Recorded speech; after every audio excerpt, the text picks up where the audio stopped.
kita akan terus bisa membangun masjid yang sudah established ini seperti yang saya bilang ini. Dan alhamdulillah Pak Siam menepati janji beliau mengajak teman-teman yang lain ke masjid.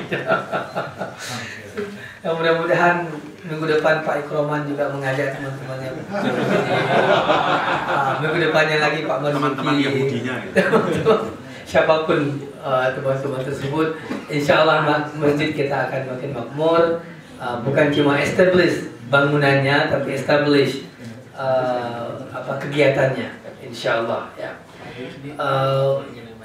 Alhamdulillah pada hari ini kita mengucapkan juga terima kasih kepada Bapak Siam Geng ya, anggotanya Pak Siam yang sudah berhadir ke sini dan menyumbang untuk masjid, insya Allah menjadi amal jariah Bapak-bapak, ibu-ibu sekalian, karena sebagaimana hadis yang sudah diucapkan oleh Ustaz Yahya berkali-kali bahwa hanya 3 nanti yang akan tersisa ketika kita menghadap Khalik, yaitu salah satunya adalah amal jariah. Ya, selain dari ilmu yang bermanfaat dan juga anak yang soleh yang selalu mendoakan kita. Jadi insya Allah amal jariah yang diberikan untuk masjid ini, selama masjid ini masih digunakan oleh orang Muslim, maka selama itu pula pahala akan mengalir kepada Bapak Ibu sekalian sampai Bapak Ibu juga meninggal dunia nanti di alam barzah. Pahala tersebut akan terus mengalir selama masjid ini masih digunakan oleh para jamaah. Oleh karena itu kewajiban kita sama-sama untuk terus memakmurkan masjid ini supaya tidak tutup, ya, dan supaya amal jariah kita terus mengalir.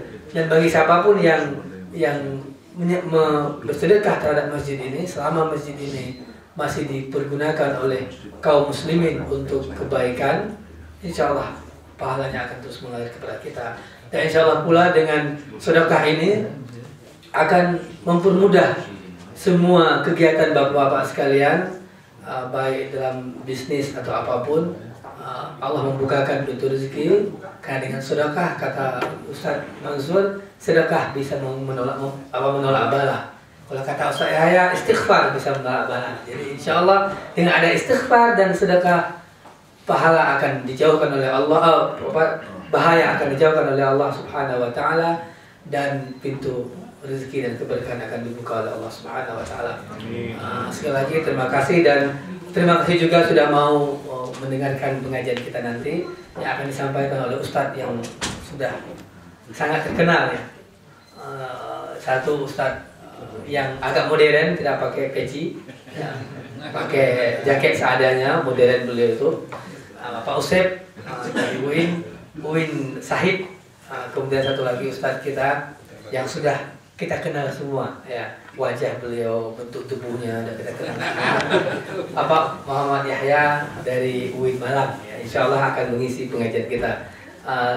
Pertama untuk Ustaz, silakan menyambung pengajian kita di kitab yang Asrul Akhir ya, insya Allah 30 menit dipersilahkan. Boleh 25 menit Pak kalau udah kehabisan bahan, atau 20 menit juga boleh, tinggal apa-apa ya. Demikian dari saya, billahi taufiq wal hidayah. Assalamualaikum warahmatullahi wabarakatuh. Waalaikumsalam warahmatullahi wabarakatuh.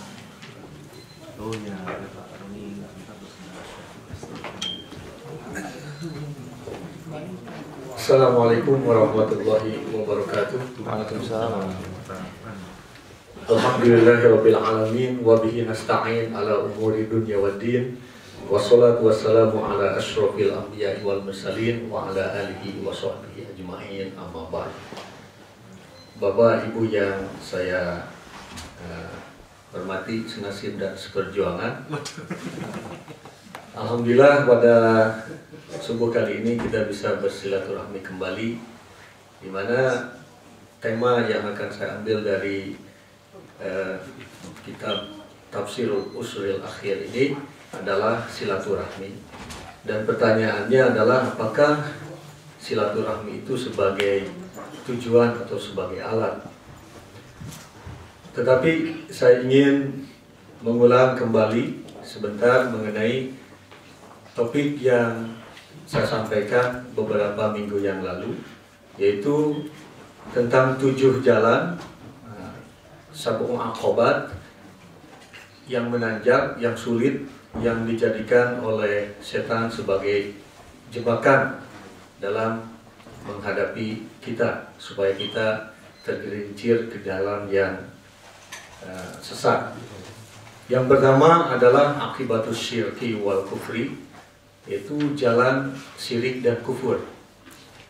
Jika setan tidak bisa merayu kita kepada kesyirikan dan kekufuran, maka dia akan mengambil jalan yang kedua, yaitu jebakan al-bid'ah fil i'tiqad, bid'ah dalam keyakinan, kemudian watarkil iqtida bin nabi wa ashabi, juga ingin meninggalkan sunat yang telah dilakukan oleh Nabi dan sahabat-sahabatnya.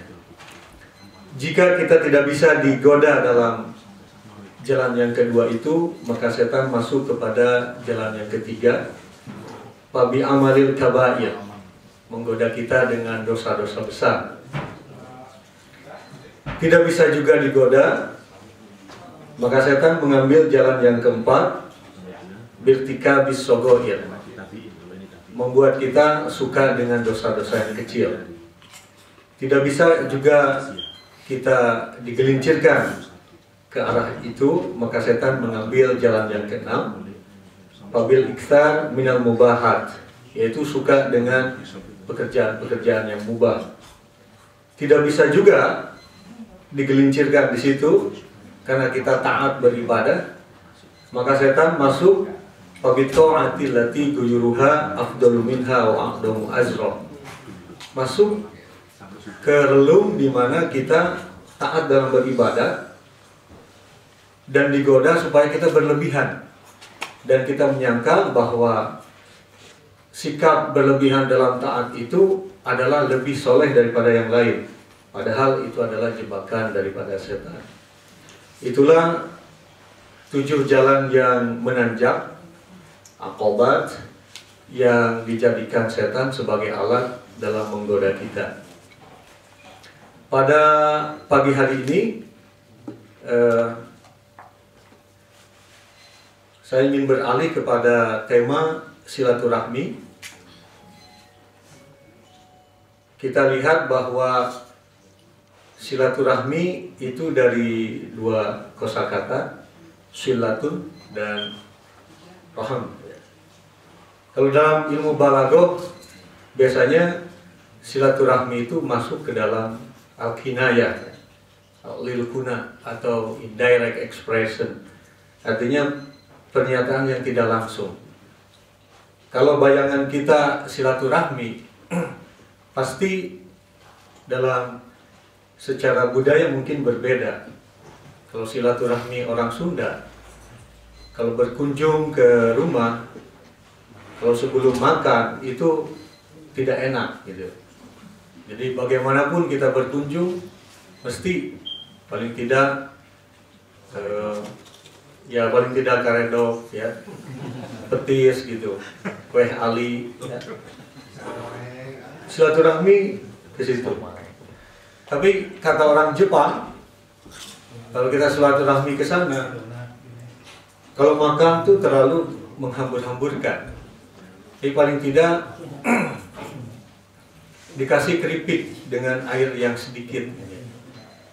Jadi pengalaman saya sendiri kalau berkunjung ke orang Maroko, itu makan, minum, sampai cuci tangan itu dikasihkan seperti teko gitu ya, kemudian ada sabunnya gitu. Bahkan Pak Henry bilang kalau ngasih 1 piring ke orang Mesir, semua rahasianya dikeluarkan, apapun gitu. Masing-masing secara budaya silaturahmi berbeda, tetapi pada intinya sama. Dan intinya itu bisa kita lihat dari metanomi itu, pernyataan yang secara tidak langsung apa di dalamnya ada apa. Kalau kita lihat dalam bahasa Arab, silatun dari kata wasola. Wasola yasilu sil, sampai. Nah kalau sil, sampailah. Kalau silnya banyak, kalau dalam bahasa Arab, kulujam mu'anasin, gitu. Setiap bentuk plural itu jamak jadi mu'anas. Nah barangkali menjadi silatun ada tak marbutohnya karena menggambarkan bahwa sampainya kita secara tubuh seperti ini itu adalah proses yang memerlukan waktu. Prosesnya itu banyak sampainya itu, sehingga menjadi jamak lah. Jadi silatun bukan lagi sil. Nah, karena itu perlu kita lihat nanti bagaimana pembentukan silaturahmi secara tubuh yang ada pada diri kita. Kemudian kita lihat juga bagaimana pengertian silaturahmi secara sosial. Karena ajaran Islam mengajarkan kepada kita tauhid rububiyah, jadi tapi juga tauhid yang berupa sosial. Dalam segi kinayah, pengertian daripada silaturahmi adalah bukan hanya tentang perpaduan antara tubuh, tetapi juga setelah kita menjadi tubuh yang sempurna ini, bagaimana kita menghubungkan diri kita dengan orang lain, dan hubungannya itu apakah hubungan yang rasional atau emosional, itu yang perlu kita lihat. Jadi silaturahmi adalah kesadaran tentang dari mana asal tubuh kita, siapa yang menciptakan tubuh kita harus sadar. Kemudian juga kita harus sadar secara sosial. Dalam berhubungan itu kita harus memakai hubungan yang emosional atau rasional. Tentu saja yang baik di sini adalah hubungan emosional. Kemudian dalam rangka apa sebenarnya Allah menciptakan kepada kita? Adalah dalam rangka saling kenal mengenal, lita'arafu. Kita tahu ayat yang menyebutkan sesungguhnya kami jadikan kalian laki-laki dan perempuan berkabilah-kabilah, bersuku-suku. Tujuannya adalah lita'arafu, untuk saling kenal mengenal. Karena itu pengertian silaturahmi tidak bisa adalah hidup sendiri, tetapi juga kita harus saling kenal mengenal. Pengertian silaturahmi adalah seperti yang dikatakan Pak Zul tadi, yang satu mengundang yang lain untuk sama-sama, misalnya berkumpul di masjid ini, itu juga sudah merupakan silaturahmi. Kemudian saling kenal mengenal, saling berterima kasih dalam rangka melaksanakan ibadah baik secara ritual maupun sosial. Nah, pengertian silaturahmi secara tidak langsung jadi mencakup kesadaran siapa yang menciptakan kita, bagaimana kita diciptakan, dan untuk apa kita diciptakan. Tentu saja tidak menghilangkan unsur daripada hubungan sosial tadi, ya, vertikal, karena agama adalah sikapnya vertikal, agama adalah sikapnya vertikal. Kemudian kita juga tidak lupa dengan hubungan horizontal kepada Allah. Dalam Al-Quran, secara fisik pengertiannya bisa kita lihat dalam surat ke-23 ayat 14. Pertama, kita diciptakan dari nutfah, ya. Nah, itu seperti yang saya katakan tadi, silaturahmi itu hubungan. Secara fisik hubungannya itu melalui beberapa proses dan waktu, karena banyak disambung jadi silatun ya, jadi jamak. Pembuahan nutfah ya, atau mani, mungkin dalam bahasa kedokterannya perpaduan antara zigot dan ovum. Kemudian lama-kelamaan itu menjadi rahim. Nah, disitulah istilah rahim yang disebut dengan kafum uteri ya. Dari perpaduan zigot dan ovum, nutfah, jadi rahim, kafum uteri. Kemudian lama-lama kalau dipoto itu, karena memang sudah melalui proses itu seperti ada yang menggantung. Dan gantungan itu biasanya dalam bahasa Arab disebut alaqoh. Gantungan bentuknya seperti lintah, seperti cacing, sehingga disebut alaqoh. Dari alaqoh lama-kelamaan menjadi gumpalan daging yang digulung-gulung. Mudgoh ini dari kata bahasa Arab yaitu madogo ya, gulung-gulung. Mudgoh. Dari mudgoh inilah muncul hadis yang lain yang menyebutkan ala wa inna fil jasadi mudgoh. Ingatlah sesungguhnya dalam tubuh manusia itu, in the human body itu ada mudgoh ya. Ada segumpal, biasa diartikan segumpal darah yang sudah menjadi daging. Jika fasadat, jika rusak, fasadat sa'iru amali. Wa idza soluhat, dan jika benar itu mudgohnya, soluhat sa'irul jasad, semua tubuh jadi benar. Allah, ingatlah, wahyal qalbu, sehingga mudgoh itu adalah kalbu.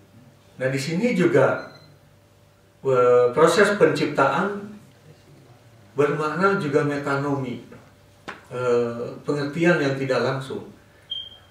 Artinya ada bentuknya, ada secara fisik, tapi ada pengertian yang lain. Mudgoh secara fisik diartikan daging yang digulung-gulung, dan itu bisa kita lihat. Mungkin ibu-ibu tentu saja pengalaman dalam hal ini, setiap kali datang ke dokter diperiksa itu seperti ada gantungan itu mudgoh. Tetapi arti alegorisnya adalah bahwa mudgoh di sini kolbun. Yang kita lihat kolbun itu dari koluba, artinya bulak-balik, koluba yaklibu. Nah, kalau bulak-baliknya benar semua perbuatan kita. Kalau bulak-baliknya salah semua perbuatan kita. Itulah kalbu. Jadi kalbu yang secara fisik itu adalah daging yang menggulung-gulung, tapi dalam pengertian sosial, mudgoh adalah kalbu, sifat daripada daging. Dan itu sifat itu tidak bisa kita lihat, tidak bisa dideteksi oleh alat mesin. Kalau ibu-ibu datang ke dokter kandungan, yang merasakan ialah kita. Tadi misalnya sebelum berangkat ke masjid, bagaimana perasaan kita? Merasa dipaksa oleh Pak Jul supaya mengundang yang lain. Tapi setelah masuk ke masjid, sholat berjamaah, kemudian kita duduk di sini, bagaimana perasaannya sekarang? Ngantuk, dan lain lagi tuh. Okay. Nah, kemudian saya lihat misalnya nanti kita makan sudah lain lagi perasaannya. Karena itu sifat daripada mudgoh ini bisa bermacam-macam. Mungkin faktanya kita sama berkumpul di sini, tapi pikirannya mungkin berlain-lainan. Ada yang pikirannya ini terlalu lama sekali ngajinya gitu. Ada pikirannya memang ingin betul ngaji. Bermacam-macam, itulah berbulak-balik. Nah, jika pembalikannya itu benar, memasrahkan dirinya misalnya kepada Allah gitu ya, maka seluruh tubuh kita juga akan cerdas. Karena itu tubuh ternyata mengikuti daripada pengertian metanomik, pengertian yang tidak bisa dilihat oleh tubuh. Kecerdasan tubuh akan mengikuti kalbu. Coba kalau Bapak Ibu sekalian kerja berat, tapi kalbu kita sedang, seberat apapun, mungkin besi itu bisa kita angkat. Mungkin pengalaman yang di lorong, ya. Seberat apapun kalau itu menikmati, apalagi sebelum berangkat istrinya mungkin mengucapkan kata-kata yang melegakan daripada kata-kata pulang nanti bawa duit yang banyak gitu. Itu pasti akan tertekan. Dan akhirnya ketika membersihkan ataupun apa gitu, itu marah-marah kan. Wah, tetapi marahnya itu berat sekali. Tapi kalau kita misalnya punya tugas berat dan sebelum melaksanakan tugas itu diberikan kata-kata yang menyejukkan, malah kita meminta lagi kerja lebih berat daripada itu. Karena kalbunya menerima, di kalbu menerima, daging kita juga menerima. Sehingga ada giant from within, gitu kan katanya. Raksasa di dalam, seberat apapun bisa kita lakukan. Nah dari mudghah kemudian prosesnya berubah menjadi idham, tulang belulang. Saya bisa bayangkan kalau kita tidak memiliki tulang, Bapak Ibu sekalian, maka seperti ubur-ubur. Ya, bagaimana kita seperti ubur-ubur itu? Dari tulang belulang inilah dibungkus kemudian oleh Allah. Prosesnya adalah dengan laham. Laham itu artinya daging yang utuh. Kalau kita beli daging sapi kan itu utuh sekali, itu ya. Tapi tidak cukup sampai di situ. Allah kemudian mukhallaq. Terakhir, dari mulai nutfah, kapung uteri rahim, alaqah, ya. Kemudian mudghah, idham, tulang, laham, daging, masing-masing seimbang proporsinya. Dan kita yang ada di masjid ini perlu bersyukur karena memiliki tubuh yang sempurna. Tidak ada saya lihat di masjid ini misalnya hidungnya mancung 20 cm, tidak ada. Semuanya pada porsinya. Jari-jarinya kita lihat coba. Ya, yang paling pendek adalah ibu jari atau yang mana? Bapak jari. Ya? Bapak jari. Bapak jari. Ya? Nah, bahkan yang paling tinggi ini itu juga bermakna banyak. Ada yang bilang, begini itu lain lagi. Mohon maaf. Bahkan dalam hadis itu, jempol semua. oh ada ini ya, saya dapatkan sini gitu. Jadi kalau kita bicara sama mukmin, kemudian kita pegang besi, sambil kita tunjuk-tunjukkan ke hidungnya, mau apa kamu kan? Mau apa kamu? Nah, itu diharamkan surga bagi kita gitu. Coba bayangkan Pak. Atau misalnya dengan mempersilahkan tubuh kita, persilahkan gitu, itu mananya lain. Kalau dulu saya waktu nyantri, mungkin Pak Henry, itu ada ujian mengajar. Jadi kalau sama murid itu, kalau menyuruh ke depan atau apa, nggak boleh kita diam. Tangan juga harus bereaksi. Silakan maju ke depan, harus begitu. Nggak ada, misalnya silakan maju ke depan, kan nggak ada gitu kan. Atau kamu maju ke depan, kan nggak ada gitu. Jadi, itu artinya mukhalaf di sini bukan berarti saja Allah itu bahwa nutfahnya harus segini, tulangnya segini, bukan begitu. Tapi dalam sosial juga gerakan tubuh kita tuh harus proporsional. Kalau di Brazil misalnya mengucapkan begini, oh bagus sekali, itu artinya, oh ayo berantem sama saya, kan begitu. Lain lagi, itu harus diketahui. Kalau orang Sunda salaman, tentu saja begini kan, sebegini. Orang Jawa misalnya lebih daripada itu. Tetapi saya memakai seperti itu kepada orang misalnya dari Puerto Rico, apa kaget gitu kan. Nah, bahkan salaman ala orang Amerika tuh tangan ini harus rapat dan ini harus rapat gitu. Oh, harus begini. Di kita, ketika kita saking akrabnya kita jalan begini laki sama laki.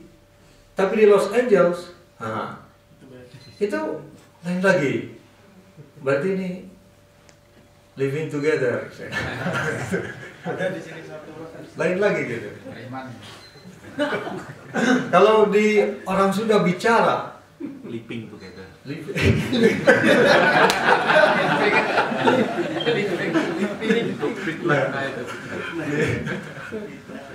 Ya, kalau orang Sunda itu kalau bicara misalnya itu kan tidak bisa saling tatap muka itu. Yang sopan itu pasti kita sebagai junior ya harus menundukkan kepala gitu kan. Lain lagi dengan di sini atau di beberapa negara yang lain, kalau begitu kan tidak sopan. Bicara harus melotot, pandangan mata gitu kan. Jadi keseimbangan tubuh secara proporsional dalam bentuk sosial itu adalah silaturahmi.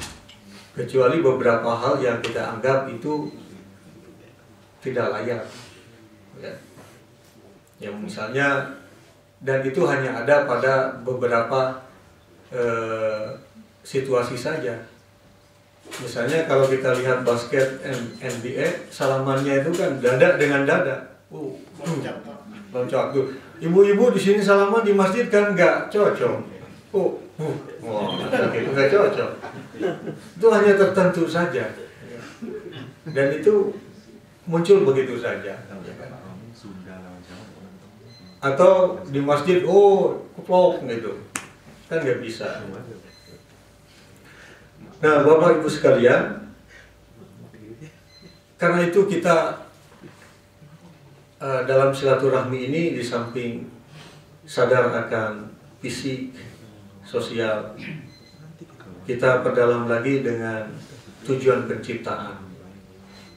La in syakartum la azidanakum wa la in kafartum inna azabi lasadid. Bahwa tujuan penciptaan adalah supaya kita bersyukur. Kita melakukan kesyukuran ini juga tidak bisa hanya secara vertikal saja. Tapi bersyukur juga harus ada integrasi sosial. Integrasi sosial dan integrasi spiritual harus nyatu, karena man lam yaskurinas lam yaskurillah. Yang tidak bersyukur pada manusia berarti juga tidak bersyukur pada Allah. Jadi kita rajin ibadah tetapi tidak pernah mengucapkan terima kasih, itu tidak bisa diterima.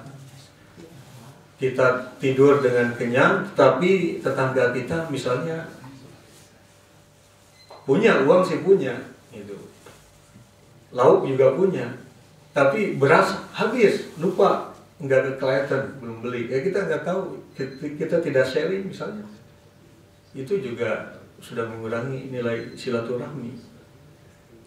harus saling kenal mengenal, dan kenal mengenal di sini bukan berarti kenal email-emailan dan sebagainya, tapi apa yang dibutuhkan orang itu adalah bagian daripada kenal mengenal.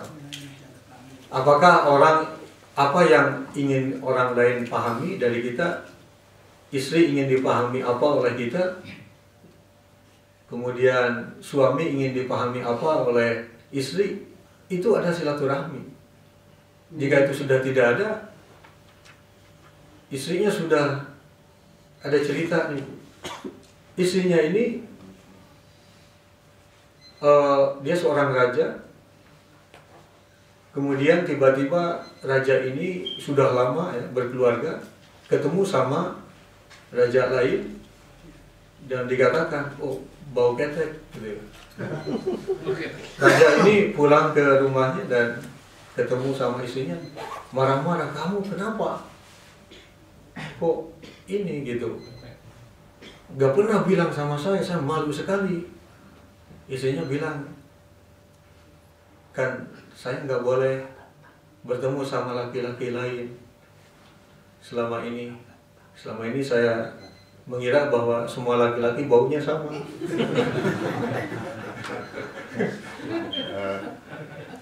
Ya. Jadi Bapak Ibu sekalian, kita perlu sekali harus mulai rajin sholat 5 waktu, tapi assalamualaikum ke kanan kiri untuk silaturahmi jangan lupa. Bahkan Nabi selalu mengabsen, oh si ini siapa? Si ini kemana? Gitu. Nabi selalu mengabsen begitu.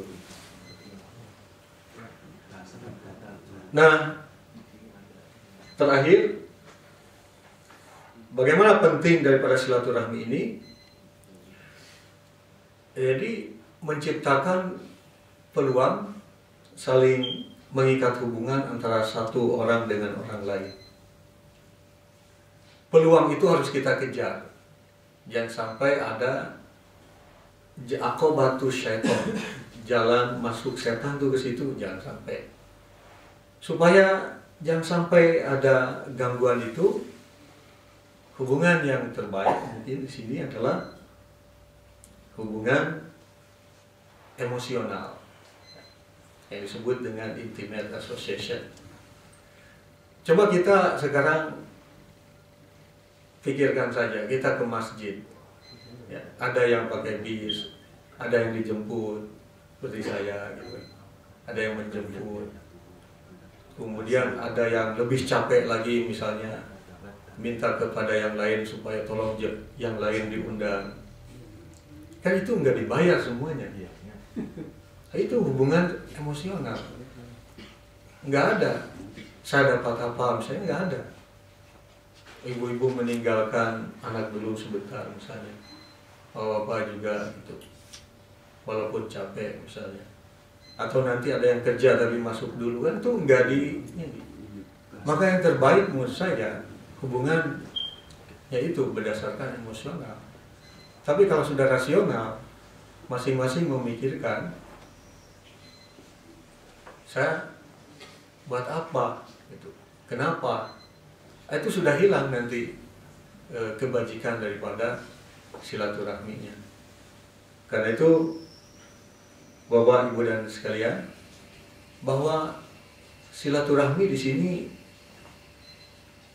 adalah alat bagi kita untuk supaya kita lebih banyak bersyukur kepada Allah, dan syukur kepada Allah itu kita selalu waspada ya, dan sadar kita berasal dari mana, proses penciptaan kita bagaimana, kemudian kita juga sadar setelah kita diciptakan secara sempurna ini, kita harus baik hubungan antara satu dengan yang lain. Sekian, wabillahi taufiq wal hidayah, wa ridho wal inayah. Wassalamualaikum warahmatullahi wabarakatuh.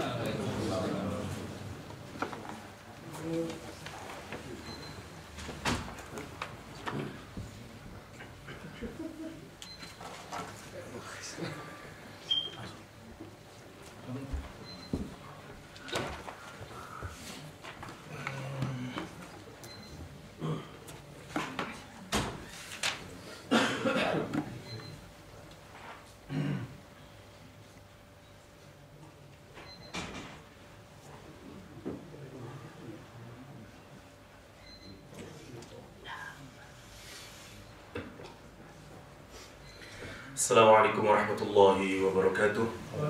Alhamdulillah rabbil alamin, wassalatu wassalamu ala asrafil anbiya wal mursalin wa ala alihi wa ashabihi ajma'in.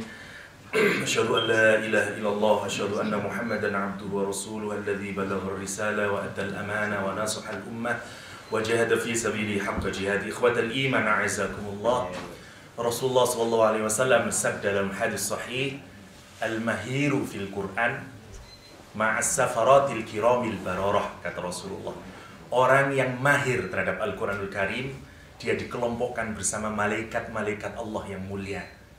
Lihat derajat orang yang ahli terhadap Al-Quranul Karim. Ahli terhadap Al-Quranul Karim. Kemuliaan seseorang diukur dengan bagaimana interaksi dan involvement dia dengan Al-Quranul Karim. Dengan Al-Quranul Karim. Di pengajian sore tadi di Yayasan Madaniyah, tadi sore saya mengucap satu hadis yang penting juga saya kutip lagi untuk mengencourage kita untuk makin giat berinteraksi dengan Al-Quran, muamalah ma'al Al-Quranul Karim.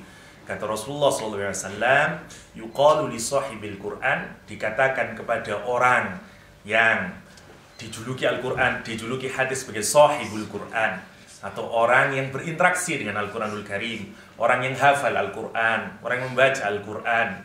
Dikatakan apa nanti di hari kiamat? Iqra, bacalah, wartaqi, dan naiklah, warattil, dan tartillah membaca, kama tarattil, kama kunta tarattil fid dunya, sebagaimana dulu kamu membaca Al-Quran secara tartil. Kenapa? Fa inna manzilatak, karena posisimu di akhirat, posisimu di surga Allah SWT, di mana? Inda akhiri ayatin taqra'uha, di akhir ayat yang kalian baca. Derajat ruhaniyah, derajat posisi kita kelak masuk surga Allah SWT ditentukan sejauh mana kita berinteraksi dengan Al-Quranul Karim. Sejauh mana kita berinteraksi dengan Al-Quran. Semoga pagi ini kita dikelompokkan sebagai orang-orang yang mencintai Al-Quranul Karim, yang insya Allah dikelompokkan ma'as safaratil kiramil bararah, dengan malaikat-malaikat Allah. Sebagaimana yang kita sudah rumuskan bahwa sebelum Ibnu Katsir kita mengawali dengan kajian Ahlul Jannah. Kemarin kita membahas satu hadis. Salah satu yang membuat kita menjadi ahli surga adalah saling mencintai karena Allah SWT. Hari ini saya ingin juga merinci satu hal yang juga menjadi penyebab kita masuk surga, adalah menangis karena Allah SWT. Menangis karena Allah SWT. Tangisan itu sebenarnya bermula dari gini dulu. Ada 3 adab kita berinteraksi kepada Allah SWT, sebagaimana yang kita rumuskan dari surat Al-Fatihah. Ya. Kalau kita membaca surat Al-Fatihah, misalnya di ayat yang pertama atau Imam Syafi'i yang ayat kedua, kalau kita menyatakan Alhamdulillahirabbil alamin, kira-kira perasaan yang muncul apa? Segala puji bagimu ya Allah. Kira-kira apa yang muncul itu? Takut, benci, apa cinta? Cinta yang muncul pertama kali. Kalau saya bilang Ar-Rahman, Ar-Rahim, Engkau ya Allah yang Maha Pengasih, Maha Penyayang, yang muncul apa? Cinta, takut, atau pengharapan? Pengharapan, rojak yang kedua. Kalau kita ngomong Maliki Yaumiddin, ya Allah, Engkau lah penguasa di hari kiamat ya Allah, di mana semua orang akan telanjang. Kira-kira apa yang muncul di perasaan kita? Khauf. Cara kita berinteraksi dengan Allah pertama kali yang harus hadir adalah cinta kepada Allah SWT. Hub pertama. Setelah itu baru rojak. Setelah itu baru khauf. Tiga-tiganya ini ada di dalam Al-Fatihah. Tiga-tiganya harus hadir ketika kita baca Alhamdulillahirabbil alamin, membumbung cinta kita kepada Allah SWT. Baru kalau sudah Ar-Rahmanir Rahim, berharap kita sangat angkat kasih sayang Allah SWT.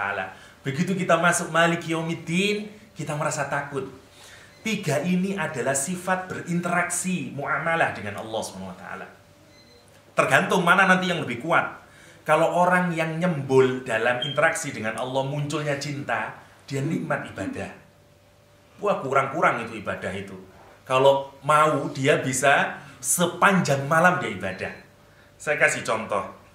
Umar ibn Khattab ketika membaca surat surat At-Tur, saya baca dari Jawahirul Kafi dari Imam Ibnul Qayyim al-Jauziyah. Katanya Umar bin Khattab qara'a surat At-Tur, ya. Umar bin Khattab membaca surat Tur wa kitabim mastur sampai ayat ke-7. Inna adzaba rabbika lawaqi', ya. Sesungguhnya azab Tuhanmu itu pasti terjadi. Pasti akan menimpa semua orang yang maksiat kepada Allah SWT di akhirat. Pasti akan dihukum orang yang berbuat maksiat. Apa yang dilakukan Umar? Baka, menangis Umar bin Khattab. Wastadda buka'uhu, dan makin menangis terus, diulang lagi, hatta marodoh, sampai sakit Umar bin Khattab. Lihat, bayangin, apa yang muncul ini? Khauf, hub, apa roja? Khauf. Itulah salah satu halawatul iman. Salah satu manisnya iman, sweetness of iman, itu bisa muncul karena 3 hal ini. Bisa hub, bisa roja, bisa khauf. Bisa khauf. Tergantung Allah ngasihnya di mana. Kalau dalam ilmu akhlak ini disebut dengan ahwalun nafas, ahwalur ruhaniyah, ya. Apa namanya? Keadaan ruhani kita yang memang oleh Allah dikasih. Kalau orang itu ibadah kepada Allah, ada nikmatnya. Sama lah orang maksiat aja ada nikmatnya. Masa ibadah ada nikmatnya? Orang minum loh ada nikmatnya. Saya kalau minum 1 kerat, wah enak flying misalnya. Wong maksiat aja nikmat, masa ibadah ada nikmat? Kalau tidak nikmat pasti ada yang salah dalam ibadah kita.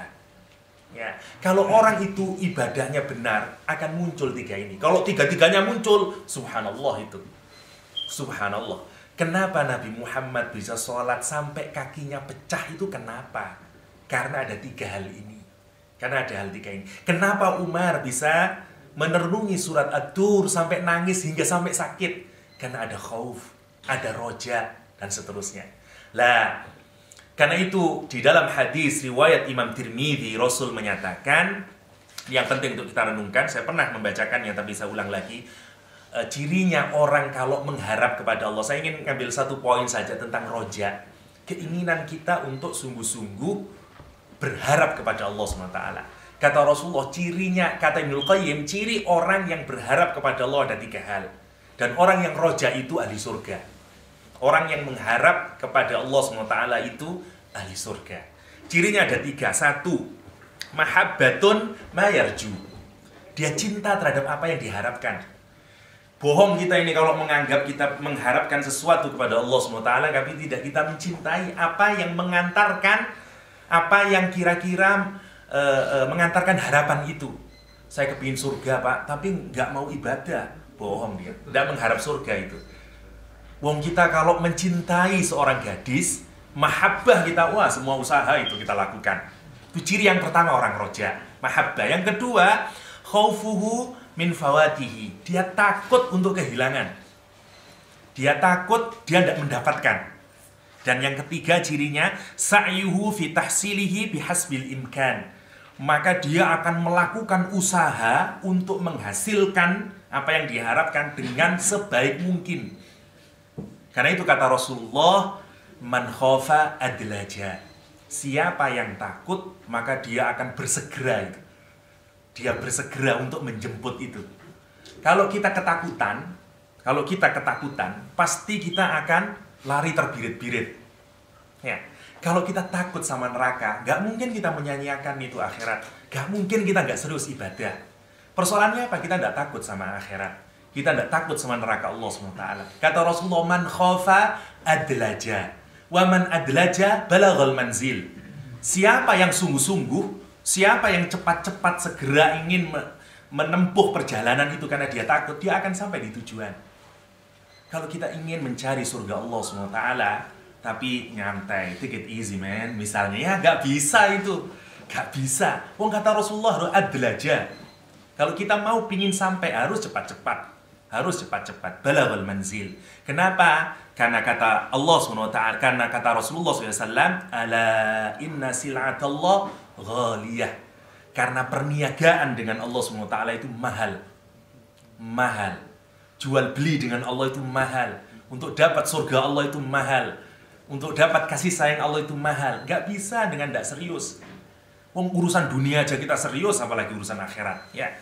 Wa ala inna sil'atallah al-jannah. Sesungguhnya perniagaan dengan Allah SWT itu dikasih surga oleh Allah SWT. Karena itu kita disuruh serius. Ketika Rasulullah SAW membaca surat Al-Mu'minun, innal ladzina hum min khasyati rabbihim musyfikun, sesungguhnya orang-orang beriman itu dia takut kepada Tuhannya, ya, dia takut. Walladzina hum bi ayati rabbihim yu'minun, terhadap ayat-ayat Allah dia iman. Walladzina hum bi rabbihim la yusyrikun, terhadap Allah dia tidak pernah memberikan syarikat. Walladzina yu'tuna ma ataw wa qulubuhum wajilatun annahum ila rabbihim raji'un, dan mereka adalah orang-orang yang memberikan sebagian apa yang rezeki yang dikaruniakan oleh Allah kepada dia, dan hatinya ini tergetar. Ya, karena apa? Karena dia mengharapkan kepada Allah, karena dia rojak pada Allah SWT. Ulaika yusari'una fil khairat. Mereka itulah orang-orang yang bersegera melakukan kebaikan, wa hum laha sabiqun. Aisyah bertanya kepada Rasulullah SAW setelah ada baca surat Al-Mu'minun itu. Kata Aisyah, ahumul ladina yashrabuna al-khamra wa yaznuna wa yasraqun. Kata Aisyah, ya Rasul, apakah mereka itu orang-orang yang berzina, orang-orang yang pernah minum khamr? Apakah mereka itu orang-orang yang mencuri? Apa kata Rasulullah? Walakinnahumul ladzi yasumun wa yusallun wa yatasaddaqun wa yakhafuna alla yataqabbala minhum. Enggak, mereka bukan orang yang peminum, mereka bukan orang pezina, mereka orang yang sholat, mereka orang yang zakat, mereka orang yang takut kepada Allah. Semua ibadahnya itu tidak diterima oleh Allah SWT. Dia punya takut. Ya, kalau kita mau jadi ahli surga, hadirkan perasaan ini. Merasa kita belum beribadah apa-apa. Ya, kalau kita bukan merasa, memang kenyataannya belum ibadah. Ya, kalau kita ini sampai kita punya perasaan we did nothing to Allah SWT. Kita belum apa-apa di hadapan Allah SWT. Saya ingin encourage kita untuk mengcompare diri kita dengan para sahabat Rasulullah SAW. Umar bin Khattab yang sampai sakit, sementara Utsman bin Affan. Karena idza waqafa 'alal qabri, kalau Utsman bin Affan itu pergi ke kuburan, yabki hatta tabattala lihyatuhu. Dia akan menangis hingga semua jenggotnya ini basah. Kalau Utsman bin Affan pergi ke kuburan, setiap dia berhenti di kuburan, dia nangis hingga semua jenggotnya ini basah. Jenggotnya basah. Wa qala, apa kata dia? Lau annani bainal jannah wan nar la adri ila ayyatihima yu'mar bi. Oh, diriku ini, kata dia, sesungguhnya aku ini berada di antara surga dan neraka, tapi aku tidak tahu aku akan diperintah untuk masuk kemana oleh Allah SWT. Either saya ini masuk neraka atau masuk surga. Kata Utsman bin Affan, sungguh bahagianya kalau aku ini hanya menjadi sekedar tanah, sehingga aku tidak diarahkan menuju neraka Allah SWT. Itu Utsman bin Affan, orang yang sangat mulia, menantu Rasulullah SAW. Seperti itu, menunjukkan apa? Khaufnya kepada Allah dan rojaknya untuk mendapatkan surga Allah SWT. Mari kita bandingkan dengan diri kita masing-masing. Ya, gak usah mengoreksi orang lain, koreksi diri kita masing-masing. Kita ini pernah beramal apa? Serius apa kita dalam hal ibadah? Sungguh-sungguh bagaimana kita ini beramal soleh dengan dalam muamalah dengan Allah SWT. And yet khauf tidak hadir di dalam hati kita, rojak belum hadir di dalam hati kita. Ya, kita malu kepada orang-orang soleh yang mestinya harus menjadi role model dalam kehidupan kita. Ali bin Abi Thalib. Diriwayatkan, kata Ali bin Abi Thalib, ada dua hal yang membuat saya ini sering kali menangis. Yang pertama, tulul amal, panjang angan-angan. Nantilah kalau saya begini, saya akan ibadah. Kalau saya begini, nanti begini. Ya, iman yang hanya nanti. Bukan bercita-cita, hanya angan-angan. Ya, dalam bahasa Arab namanya amani. Ya, tapi bukan anaknya Pak Ade Faisal. Ya, namanya amani. Orang-orang Yahudi digambarkan di dalam Al-Quran, itu cara imannya begitu. Nanti, amani saja. Nantilah Pak, kalau misalnya saya naik pangkat, insya Allah lah saya rajin ke masjid. Begitu naik pangkat ya nggak ada ke masjid. Nantilah Pak, kalau bayaran saya naik, saya ke masjid. Nantilah Pak, kalau saya si kecil ini sudah besar lah, saya insya Allah ke masjid. Itu namanya amani. Terus aja, nggak akan bisa selesai orang kayak begitu itu. Nanti kalau anaknya sudah gede, ada lagi. Pak karena ngantarin sekolah, nah tambah lagi. Namanya amani. Ya. Tulul amal. Yang kedua, ittiba'ul hawa, mengikutkan hawa nafsu kita.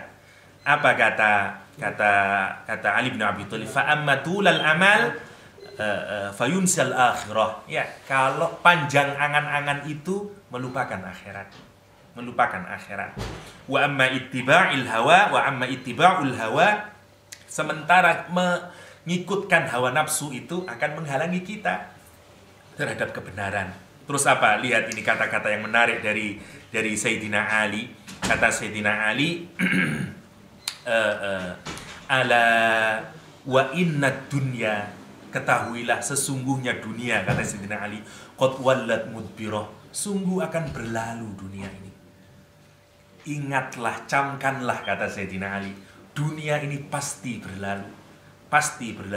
Wal akhirah qad asra'at muqbilah, dan sesungguhnya akhirat itu akan segera datang di depanmu, akan menjemputmu, akan menjelang sebentar lagi, sangat cepat itu, kata Sayyidina Ali.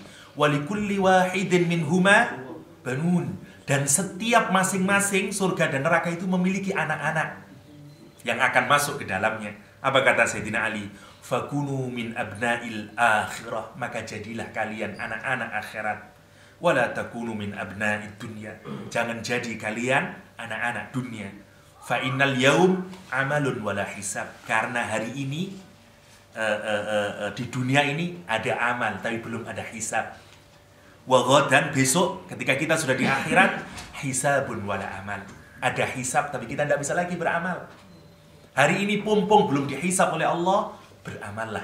Sebelum besok sudah dihisab oleh Allah dan kita tidak bisa lagi memperbaiki. Kita tidak bisa lagi beramal. Ini untuk mengingatkan kita bagaimana cara kita untuk menjadikan diri kita ini ahli surga. Tanamkan perasaan cinta, tanamkan perasaan khauf, tanamkan perasaan roja di dalam hati kita. Sungguh-sungguh khauf yang benar-benar takut akan ancaman Allah SWT, takut akan nerakanya Allah SWT, roja karena kita sangat mengharap keselamatan dan kebahagiaan di dunia wal akhirah, juga kita cinta kepada Allah SWT. Itu yang harus ada. Saya pernah bercerita tentang Abdurrahman bin Auf, orang yang sangat kaya raya, sahabat kaya raya. Ketika akan makan, apa yang dilakukan oleh Abdurrahman bin Auf? Dia bilang, qutila Mus'ab bin Umair wa huwa khairum minni. Ya Allah, sudah meninggal Mus'ab bin Umair dan dia lebih baik dariku. Kalau Mus'ab bin Umair itu bajunya saya tarik ke atas, kakinya kelihatan. Kalau bajunya ketika syahid ini, ketika meninggal, bajunya saya tutupkan kakinya, kepalanya kelihatan. Dia menangis. Terus Abdurrahman bin Auf bilang, qutila Hamzah wa huwa khairum minni. Sungguh telah meninggal Hamzah bin Abi Thalib dan dia lebih baik dariku. Apa kata Abdurrahman bin Auf? Thumma busita lana minad dunya ma busita au u'tina minad dunya ma u'tina a'tana minad dunya ma u'tina. Apa kata dia? Sungguh telah dilapangkan dunia ini sebagaimana adanya. Ya, saya ini telah diberi rizki dari dunia ini seperti ini. Ya, saya kaya raya dan seterusnya. Apa katanya Abdurrahman bin Auf? Waqad khasina an takuna hasanatuna ujjilat lana. Apa katanya? Saya takut ya Allah, jangan-jangan semua nikmat ini adalah kebahagiaan yang kau segerakan. Biar saya nanti di akhirat tidak dapat kebahagiaan lagi. Lihat itu Abdurrahman bin Auf, orang yang jago ibadah, jago sedekah, itu aja masih ketakutan gitu. Saya takut jangan-jangan saya ini, kenikmatan saya ini memang semuanya dikasihkan di dunia. Jangan-jangan saya nanti di akhirat tidak dapat kesenangan. Karena ciri kalau Allah benci terhadap orang adalah dihabiskan kesenangannya di dunia. Semuanya dikasih oleh Allah SWT. Itu ciri puncak Allah sudah tidak senang. Yang biasa disebut dengan istidraj. Cirinya Orang maksiat terus saja dikasih rizki sama Allah SWT. Itu ciri Allah nggak senang sama kita. Bukan ciri dapat kemuliaan itu. Ciri dapat istidraj dari Allah SWT. Ya, hati-hati dengan itu. Hati-hati. Makanya kata Rasulullah SAW ketika Umar bin Khattab menangis dan mengatakan kepada Rasulullah SAW bahwa Kisra berdiri dengan duduk di sini dengan anak emasnya, ya, dan raja-raja semua dalam keadaan enak, sementara Rasulullah berbekas dengan pelepah kurma. Apa kata Rasulullah? Mereka itu kaum yang Allah segerakan nikmatnya, sementara kita adalah kaum yang menyisakan kesenangan kita untuk akhirat. Ya, astabqi thayyibati lil akhirah. Makanya itu kata-kata terkenal dari Umar bin Khattab. Aku sisakan kebaikanku untuk akhirat. Aku sisakan kenikmatanku untuk akhirat. Dunia bukan tempat bersenang-senang, tapi tempat menabur kebajikan. Kalau kita hanya menggunakan dunia untuk senang-senang, nanti di akhirat nggak bisa senang-senang lagi. Nggak bisa senang-senang lagi. Karena itu, jadikan akhirat sebagai tujuan, sebagaimana orang-orang soleh. Tuba, kata Rasulullah dalam hadis riwayat Imam Tabrani dengan sanad hasan, sungguh berbahagia orang yang apa? Malaka nafsah, yang memiliki jiwanya. Dia bisa kontrol dirinya. Wa wasi'ahu baitu, yang lebar rumahnya. Dikasih nikmat di dunia, dia bisa ngontrol nafsunya. Wa baka ala khoti'atih, dan dia bisa menangisi kesalahannya. Itulah orang yang paling berbahagia.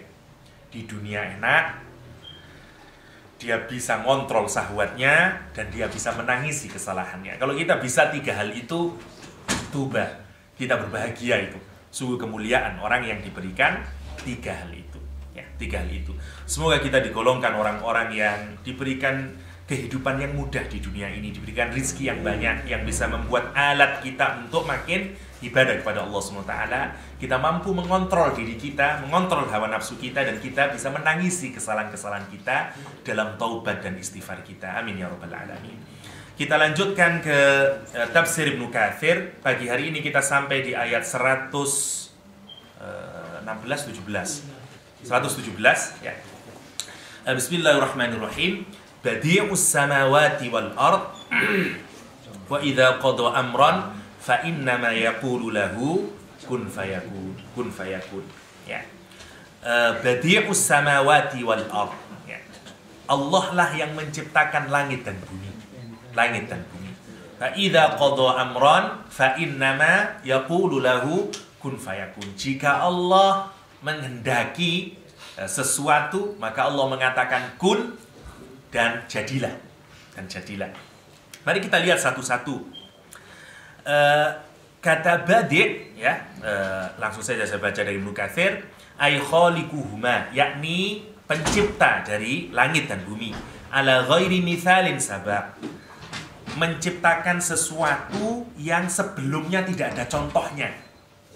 Ya. Makanya dari kata ini terambil kata bid'ah. Ya.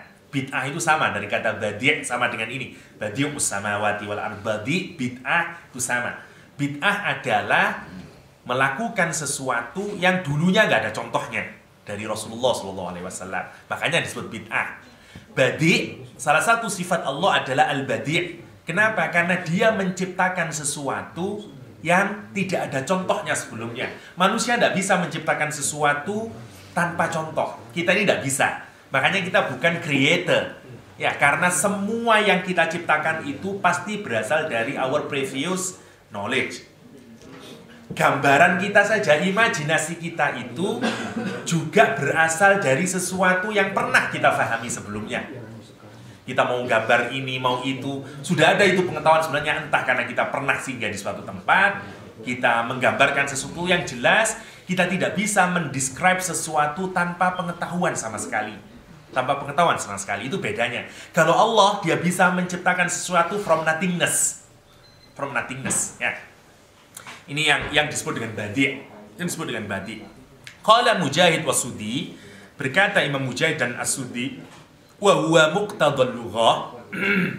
Kata badi' itu sesuai dengan makna literalnya, ya, sesuai dengan makna lughahnya.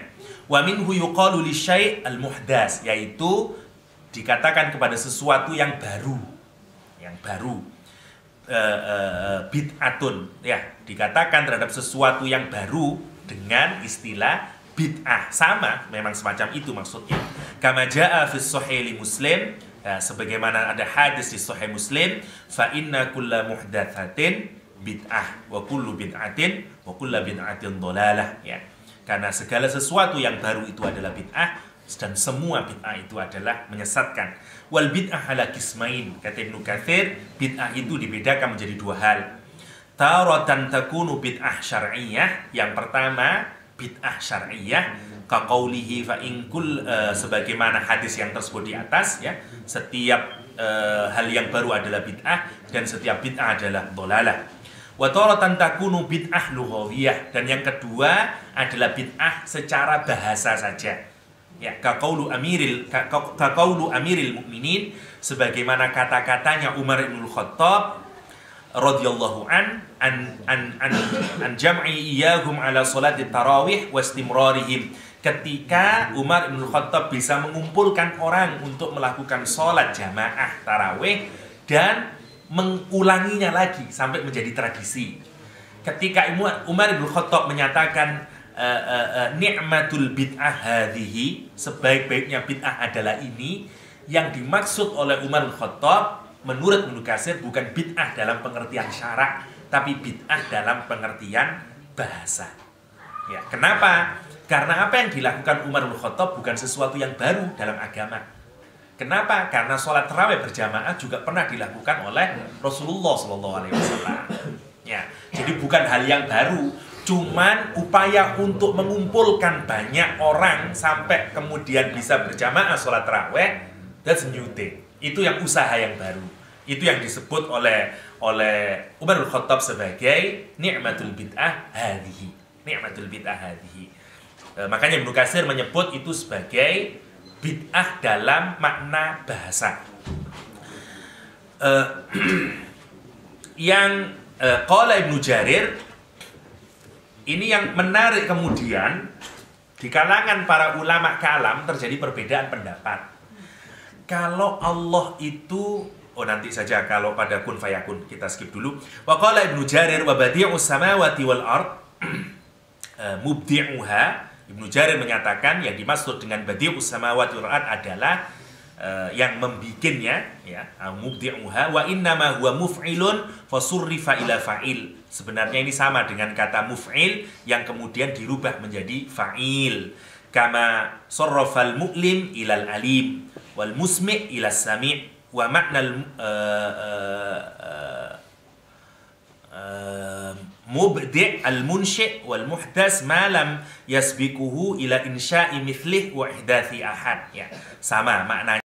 Yang disebut dengan mubdi' adalah orang yang menumbuhkan, memunculkan, menghasilkan sesuatu yang baru yang belum ada sebelumnya, atau tidak ada seorang pun yang pernah membikinnya, kira-kira kayak begitulah. Qala walidzalika summiyal mubtadi' fid din mubtadi'an. Karena itu orang yang melakukan inovasi yang baru di dalam agama disebut dengan mubtadi'. Lihdasihi fihi ma lam yasbiq, karena dia melakukan hal yang baru yang sebelumnya tidak pernah ada. Ilaihi ghairi. Wa kadzalika kullu muhdatsin fi'lan aw qawlan la yataqaddamu fima, sebagaimana hal yang baru itu bisa berupa perbuatan atau ucapan yang sebelumnya belum ada orang yang mendahului. Fa innal arab tasmiyahu mubtadi'an. Orang Arab menyebutnya sebagai mubtadi'an. Wa min dzalika qawlu aksha tha'labah. Dalam makna ini sama dengan ucapan aksha tha'labah fi madhi Hudah bin Ali al-Hanafi, ketika dia memuji Hudah bin Ali al-Hanafi. Pujiannya adalah yud'a ila qawli sadatir rijali idza ibdau lahul hazma aw ma sya'ahu ibtada'a. Ya. Kalau di pesantren ada lagunya namanya Bahar-Bahar, ya. Apa ini? Yud'a ila qawli, ya gimana lagunya ini, ya? Saya kok lupa ini. Lupa lagi Bang Gun.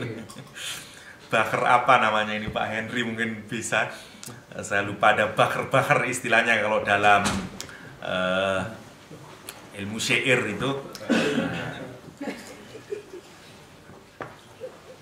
Enggak, lupa lah. Ya. Kata orang Arab disebut atau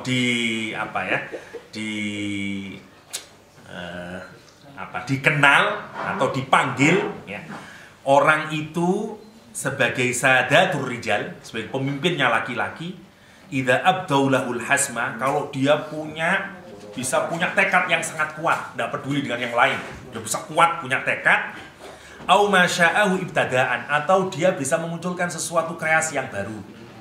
Nah, baru dia disebut sebagai laki-laki itu, kira-kira gitu. Kalau bisa punya tekad yang kuat dan bisa menghasilkan sesuatu yang baru. Ini spiritnya kayak orang Amerika juga ya, orang Arab. Jadi kalau kita bisa berkreasi yang baru, nah that's man, kata dia. Itu laki-laki katanya. Kalau cuma membebek doang dan seterusnya, dia tidak laki-laki. Nah, di sini yang disebut dengan ibtada'a sebagai makna memunculkan sesuatu yang baru.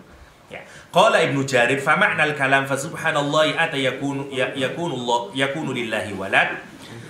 Yang dimaksud dengan kalimat badi'us samawati tadi untuk menunjukkan kemahasucian Allah SWT, bahwa Allah itu tidak memiliki anak.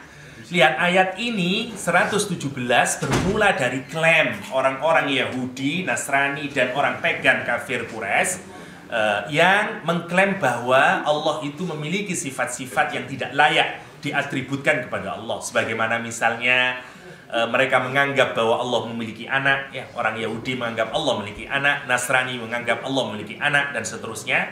Dan itu yang ditentang oleh Al-Quranul Karim dengan kata-kata badi'us samawat. Sebenarnya Al-Quran menentang, kalau kita baca dari ayat 115 kemarin, paling tidak ada beberapa penentangan. Allah menentang false claim dari orang-orang non-Muslim. Yang pertama, Allah menegaskan bahwa segala sesuatu itu milik Allah. All belong to Allah. Kalau segala sesuatu itu milik Allah, dengan sendirinya Allah tidak membutuhkan apapun, hatta anak. Itu yang cara Allah membantahnya. Walillahil masyriq wal maghrib. Makanya Allah menentang, karena semuanya milik Allah, makanya it doesn't make sense kalau Allah masih butuh punya anak, punya istri. Cara Allah menjawab yang pertama. Yang kedua, Allah menunjukkan kulullahu qanitun. Ya. Semua itu tunduk kepada Allah SWT. Artinya Allah itu powerful. Kalau Allah punya anak, Allah tidak powerful. Itu cara Allah menjawab. Yang ketiga Allah menjawab adalah Allah itu pembuat segala sesuatu, creator of everything, badi'us samawati wal ardh. Kalau Allah yang membuat segala sesuatu, tidak mungkin Allah punya anak, karena anak merupakan creation of Allah SWT. Kira-kira gitu. Dan yang keempat, nanti Allah menunjukkan sangat powerfulnya Allah, karena begitu Allah ingin sesuatu, mengatakan kun saja sudah jadi. Nah, 4 ini sudah cukup untuk membungkam orang yang masih menyandarkan atribut-atribut yang tidak tepat untuk Allah SWT. Ya. Lillahi, semua milik Allah. Yang kedua, segala sesuatu tunduk di hadapan Allah Subhanahu wa Ta'ala. Yang ketiga, Allah sebenarnya pencipta segala sesuatu. Dan yang terakhir, bahwa Allah itu punya power yang sangat spektakuler, yang tidak bisa digambarkan bahkan oleh ilmu kita. Nanti kita masuk ke sana. Wa huwa maliku ma fis samawati wal ard, dan Allah itulah raja langit dan bumi.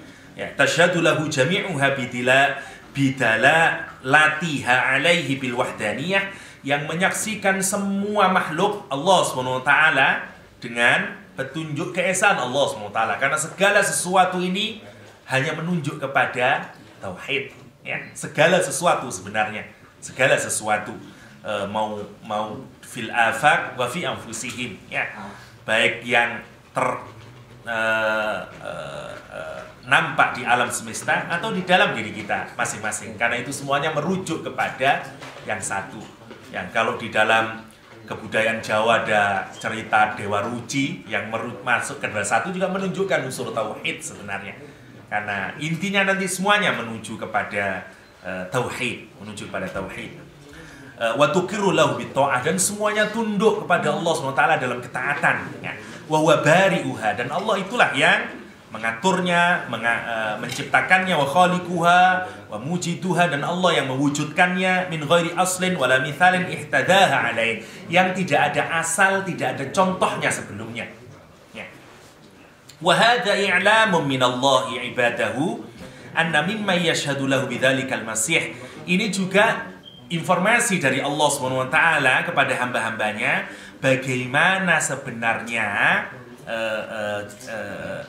kejadian Nabi Isa alaihissalam, ya, alladzi adhafu ila Allahi bunuwatihi, ya, yang orang-orang menyandarkan bahwa mereka adalah anak-anak Allah SWT.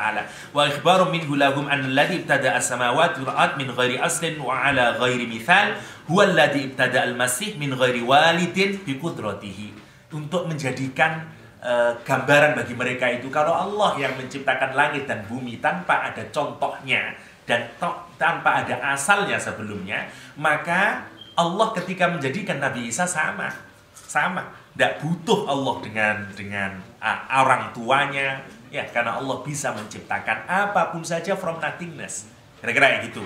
Lah kalau cuma menciptakan Nabi Musa aja ada ibunya, ya lebih mudah. Menciptakan alam semesta ini tidak ada awalnya, tidak ada contohnya, dari nothingness gitu. Kira-kira kayak begitu. Dan ini yang menarik, ya, menarik karena di kosmologi hari ini kita juga percaya bahwa alam semesta juga berasal dari nothingness. Ya. Dan ini menarik di sini. Nama Allah SWT adalah Badi'us Samawati wal Ard. Zat yang menciptakan sesuatu yang tanpa asal sebelumnya. Ya. Kita ingat bersama-sama bahwa proses terjadinya alam katanya berasal dari satu entitas atau satu bahan yang zero volume. Zero volume itu dalam fisika itu nothing. Nggak mungkin ada sesuatu yang zero volume. Gimana coba? Nggak ada yang zero volume itu. Karena itu nothingness. Karena nothingness maka pasti ada yang membikin. Itu kan kayak begitu logikanya. Cuman karena dasar beberapa fisikawan itu memang pijakan filsafatnya adalah ateis, maka mereka mencoba melawan lagi meskipun secara logika sebenarnya udah ditemukan itu. Nggak bisa, nggak, pasti harus ada creator itu. Cuman persoalannya, wah, mereka bermain seperti antara telur dan ayam saja kemudian. Ya, kan itu berasal dari nothingness, tapi nothingness-nya nanti meledak Big Bang jadi alam semesta. Berarti sebelum jadi nothingness dulu ada Big Bang lagi. Jadi muter seperti mana yang lebih dulu, ayam apa telur? Telur dari mana? Dari ayam. Ayamnya dari mana? Dari telur. Terus saja gitu. Dan itu sebenarnya tidak saintifik, hanya sekedar retorika filosofis, ya. Karena ini dan yang ini menarik karena Badi' dalam bahasa Arab punya relevansi yang erat dengan konsep asal muasal penciptaan alam semesta yang juga berasal dari nothingness. Dan ini yang menarik, ini ajaib sekali menurut saya, ya. Tidak tahu, semoga saya benar, ya. Ini yang menarik. Wa hadza min Ibnu Jarir rahimahullah, dan ini pendapat Ibnu Jarir rahimahullah, kalamun jayyid wa ibaratun sahihah. Kata Ibnu Katsir memuji Ibnu Jarir, ini adalah pernyataan yang mantap, yang hebat, dan tamsil, pemberian contoh yang sangat bagus, yang sangat tepat. Wa qauluhu ta'ala, ya, itu yang disebut dengan Badi'us Samawati wal Ard. Satu, kata-kata Badi'us Samawati wal Ard sebenarnya munasabahnya untuk mengcounter false claim dari non-muslim sebelumnya tadi, yang menyatakan bahwa Allah punya anak dan seterusnya. Oleh Allah disikat habis itu sebenarnya secara jawaban, ya. Kalau kamu nggak bisa diterima akal kalau Nabi Isa itu bisa jadi manusia tanpa ayah, coba dong pikirin alam semesta itu. Kira-kira gitu kata Allah SWT. Aku bikin alam semesta itu nggak ada awalnya itu. Kalau aku bisa bikin sesuatu yang tanpa awal, maka pasti lebih mudah bagiku menciptakan seorang manusia yang sudah ada ibunya. Kira-kira begitu.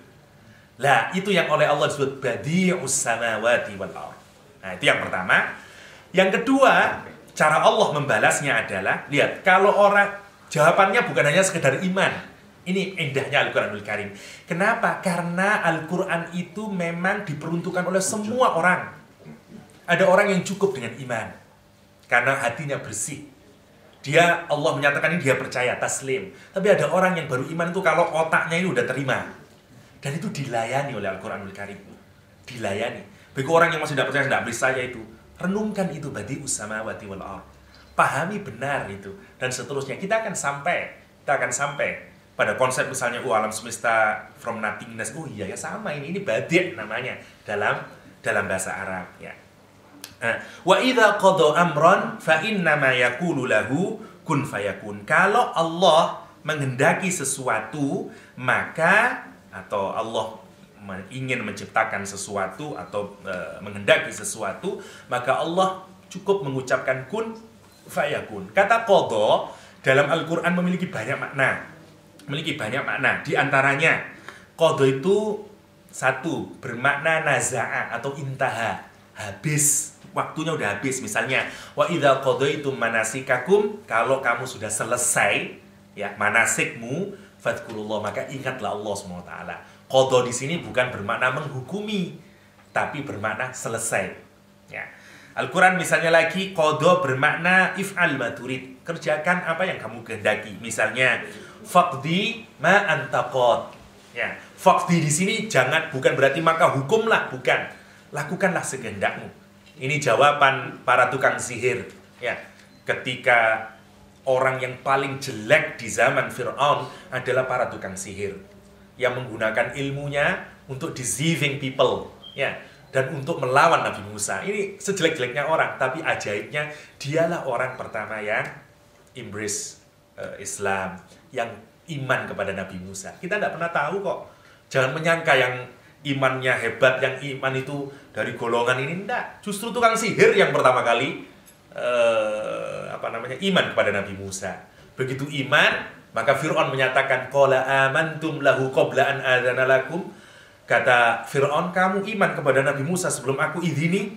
Kata dia, kalau kamu tetap iman, apa di dalam Al-Quran, wala usallibannakum wala uqatti'annakum, saya akan potong-potong itu tanganmu, kakimu, kata Fir'aun. Wala usallibannakum fi judhu'in nahl, maka kamu akan aku salib di pohon-pohon itu, di pohon-pohon kurma itu.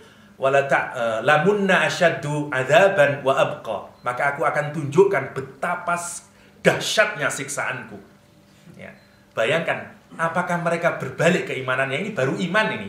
Begitu sudah di tongkatnya jadi ular. Di dalam hadis, di dalam Ibnu Katsir jelaskan, hebatnya tukang sihirnya Nabi Musa itu, tongkatnya dilempar itu jadi sebukit. Di dalam Ibnu Katsir, sebukit ular.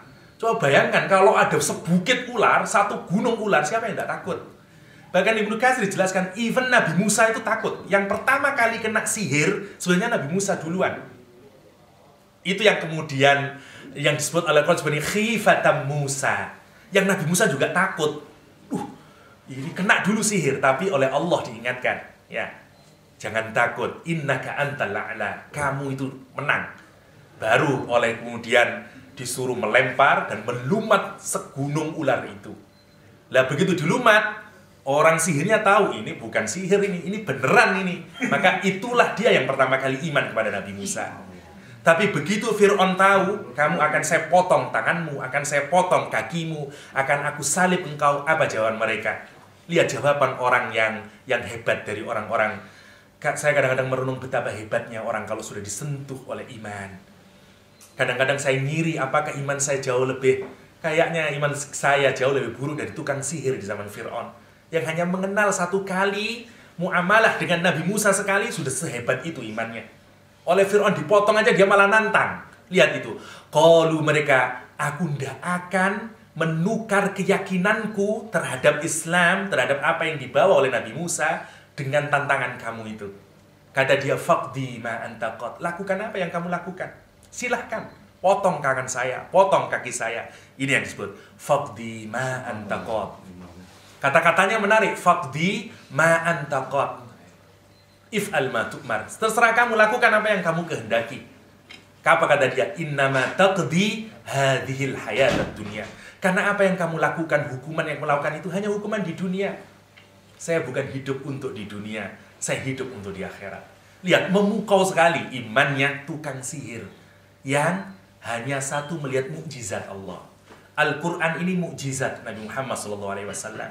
Kita melihatnya tiap hari, membacanya tiap hari. Kalau iman kita begitu tipis, apa yang salah dalam hati kita?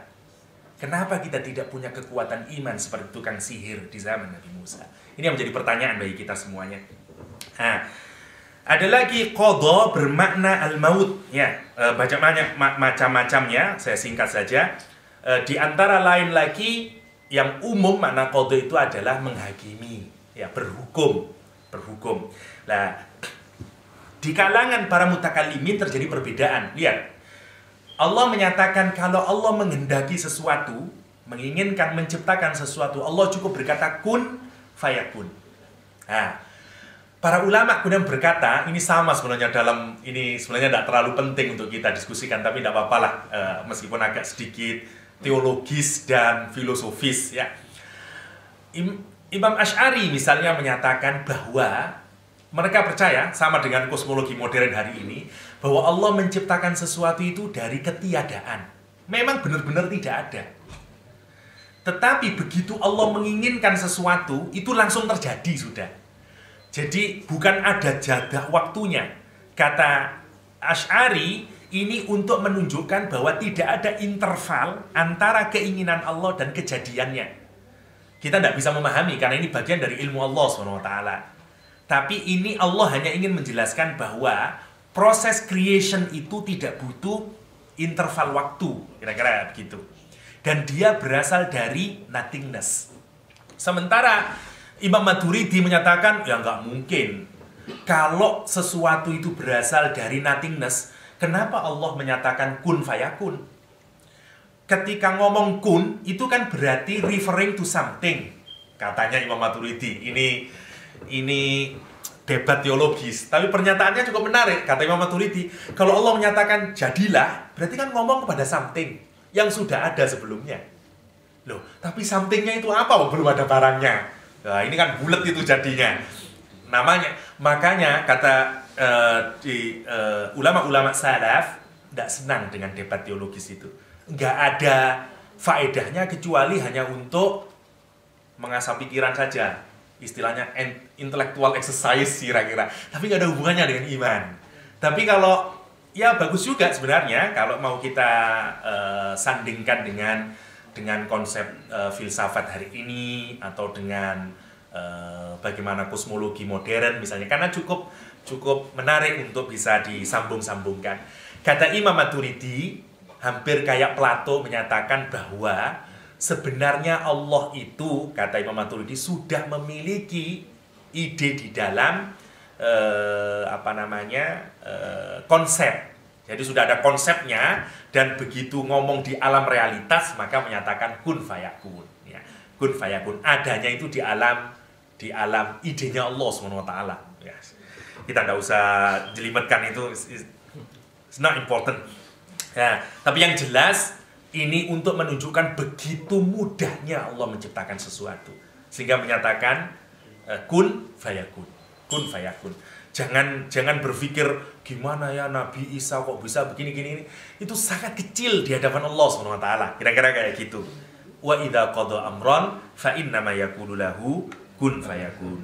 Yubayyinu bidzalika ta'ala kamala qudratihi wa 'azima sultanihi. Ini Allah ingin menjelaskan kepada kita semuanya sempurnanya kekuasaan Allah dan agungnya kekuasaan Allah SWT. Wa annahu idza qaddara amran wa arada kaunuhu fa innama yaqulu lahu kun ay marratan wahida fayakun ay fayujad ala wafaqi ma arad. Kalau Allah menginginkan menciptakan sesuatu, maka Allah menciptakan kun satu kali saja, maka kemudian jadi sesuai dengan apa yang dikehendaki oleh Allah SWT. Sebagaimana Al-Quran menyatakan, innama amru idza arada syai'an ayyakula lahu kun fayakun, di surat Yasin. Wa qala ta'ala, misalnya di surat An-Nahl, innama qawluna li syai'in idza aradnahu an naqula lahu kun fayakun. Atau di surat yang lain, di surat Al-Qamar, Allah menyatakan wama amruna illa wahidatin kalamhil basar. Sesungguhnya perkaraku, kalau Allah ingin menjadikan sesuatu itu hanya seperti kedipan mata, kalamhil basar, kalamhil basar. Wa nabbah ta'ala bidzalika aidan ala annahu khalaqa Isa bikalimatih. Ini juga menunjukkan bagaimana Allah SWT menciptakan Isa dari kalimatnya, ya. Kun, dari kalimat kun, fakana kama amarahullahu ta'ala, kemudian jadilah sebagaimana yang diperintahkan oleh Allah SWT.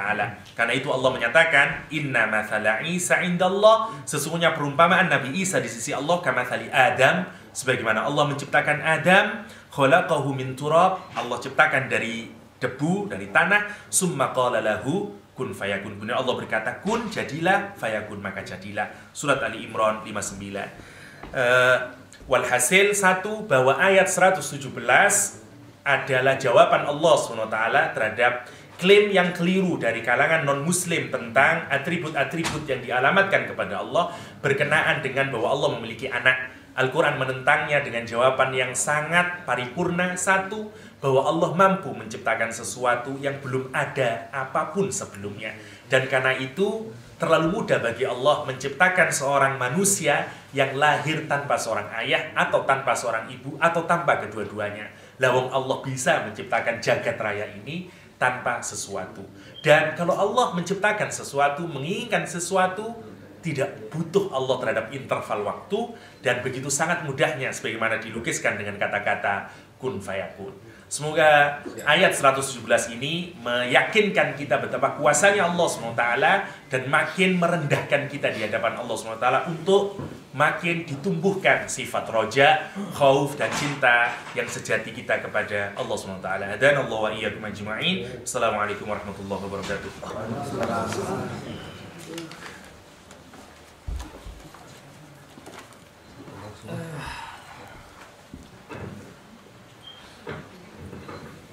Terima kasih kepada Ustaz Usep dan Ustaz Yahya. Alhamdulillah sangat banyak pelajaran yang mungkin bisa kita petik pada hari ini. Ada tadi tentang silaturahmi dari Ustaz Usep, dan beliau juga menyinggung tentang hati. Ya, kita melihat hati yang dibolak-balik oleh Allah Subhanahu wa taala. Oleh karena itu kita diajari doa oleh Rasulullah sallallahu alaihi wasallam. Apa kata Rasulullah? Ya muqallibal qulub, tsabbit qulubana. Ya Allah, Engkau yang membolak-balikkan hati, tetapkanlah hati kami kepada agama Islam. Bisa saja tadi orang penyihir menjadi muslim, bisa saja sekarang kita menjadi orang-orang yang datang ke masjid, bisa-bisa kita mendapat su'ul khatimah ketika kita mengakhiri hayat kita.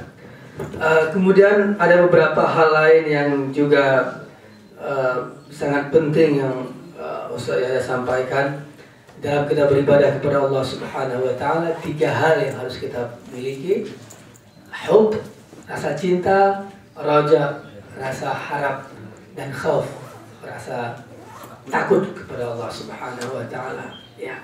Dan ketiga-tiga ini kalau kita usahakan untuk kita hadirkan dalam diri kita. Ya. Tadi juga disinggung tentang maut, ya, tentang kita mengejar mengejar peluang. Kalau kita takut kepada Allah, maka kita lari untuk mengejar kasih sayang Allah Subhanahu wa taala.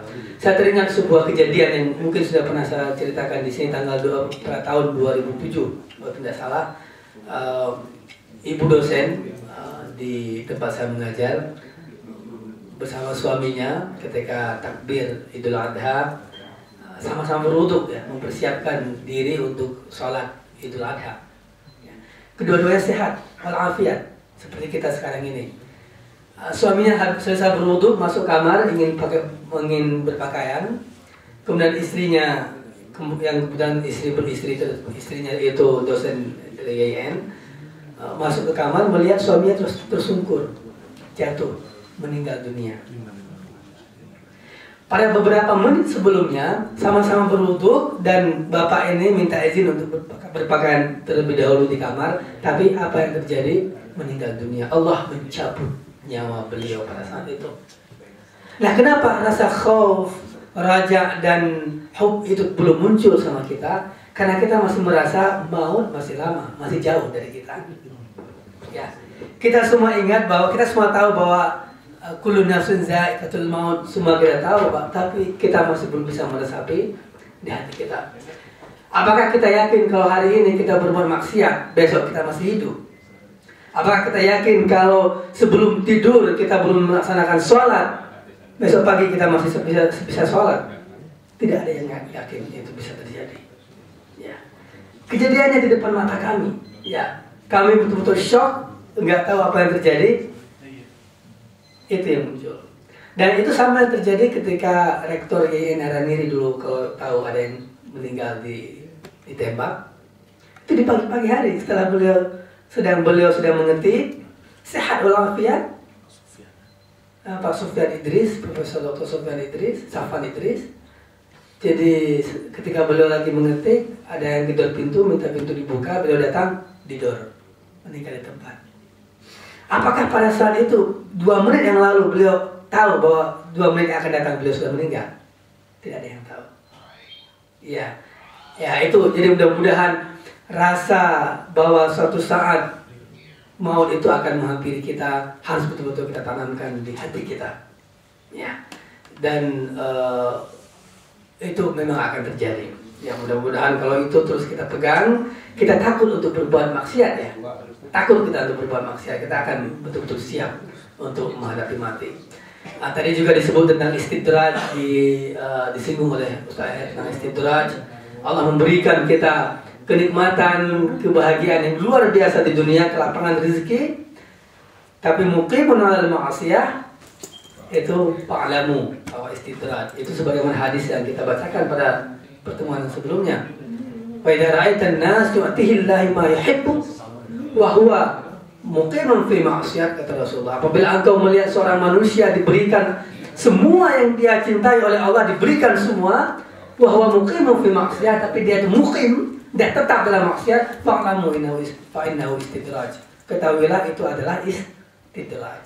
Allah nggak senang sama kita, jadi biarin. Sama seperti kita yang udah nggak peduli sama anak kita, mau buat apa-apa, terjadi apapun yang terjadi silakan, kamu pergi sana, pergi kemari, I don't care. Itu artinya kita sudah tidak sayang sama anak tersebut. Begitu juga oleh Allah diberikan semua kenikmatan di dunia sehingga Allah punya alasan untuk tidak memberikan kebahagiaan apapun nanti di akhirat. Mudah-mudahan semua yang pelajaran yang kita dengar tadi bisa kita cecamkan di hati kita. Al-Quran sebagai mukjizat yang paling besar, mudah-mudahan bisa meluluhkan hati kita, ya. Tuh Al-Quran aja ditaruh di bukit-bukit itu bisa meleleh, hati kita tidak. Ya, itu yang harus sama-sama kita camkan. Tidak ada tanya jawab hari ini, mohon maaf Bapak Ibu, karena sudah ada pesan dari dapur, jadi harus disegerakan ditutup. Makanya saya tadi memberikan rangkuman summary yang agak sedikit lebih mantap. Ya, dan terima kasih kepada Bapak Siam dan para kolega atas sumbangan sarapan pagi. Ya, ketika makan nanti baca Bismillah, jangan lupa supaya pahalanya mengalir kepada yang bersedekah. Ya. Amin ya Rabbal Alamin. Ketika makan jangan banyak ngobrol, ya. Jadi makan yang khusyuk, ya. Demikian saja. Assalamualaikum warahmatullahi wabarakatuh. Ada yang saya Abdul.